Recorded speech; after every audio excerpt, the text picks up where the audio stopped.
ಇದು ಕೇಂದ್ರ ಸರ್ಕಾರದ ಸ್ಯಾಟಲೈಟ್ ಆಧಾರಿತ ಸಾವಯವ ಇಂಗಾಲ ಕಾರ್ಬನ್ ಅಂಶ ಪತ್ತೆ ಹಚ್ಚಿದ ಚಿತ್ರ. ಇದು ನೋಡಿ, ಈ ರೀತಿ ಪೂರ್ತಿ ಕೆಂಪಾಗಿರೋದಂದ್ರೆ ಸಾವಯವ ಇಂಗಾಲ ಭೂಮಿಯಲ್ಲಿ 0.3 0.4 ಆಗಿದೆ.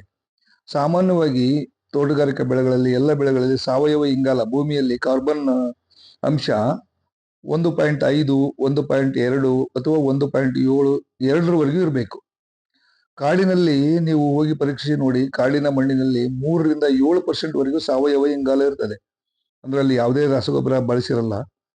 ಭೂಮಿ ಕಾರ್ಬನ್ ಅಂಶ ಹೆಚ್ಚಾಗಿರ್ತದೆ. ನಾವು ಕೂಡ ನಮ್ಮ ತೋಟಗಾರಿಕೆ ಬೆಳೆಗಳಲ್ಲಿ ರಾಸಾಯನಿಕ ಬಿಟ್ಟು ಬಯೋಚಾರ್ ಬಳಸಿ ಹಾಗೂ ಕೊಟ್ಟಿಗೆ ಗೊಬ್ಬರ, ಕುರಿ ಗೊಬ್ಬರ ಮಿಶ್ರಣ ಮಾಡಿದಾಗ ಭೂಮಿಯಲ್ಲಿ ಸಾವಯವ ಇಂಗಾಲದ ಅಂಶ ಹೆಚ್ಚಾಗ್ತದೆ. ಯಾವಾಗ ಸಾವಯವ ಇಂಗಾಲದ ಅಂಶ ಹೆಚ್ಚಾಯ್ತಲ್ಲ, ಆವಾಗ ನಮ್ಮ ಭೂಮಿ ಫಲವತ್ತಾಗ್ತದೆ, ಇಳುವರಿ ಹೆಚ್ಚಾಗ್ತದೆ. ಈಗ 50-60 ವರ್ಷಗಳಲ್ಲಿ ಅತಿಯಾದ ರಾಸಾಯನಿಕ ಗೊಬ್ಬರ ಬಳಸಿ ಭೂಮಿಯಲ್ಲಿ ಸಾವಯವ ಇಂಗಾಲದ ಅಂಶನೇ 0.45 ಬಂದಿದೆ. ನೀವು ನಿಮ್ಮ ಭೂಮಿಯ ಮಣ್ಣು ಪರೀಕ್ಷೆ ಮಾಡಿಸಬಹುದು.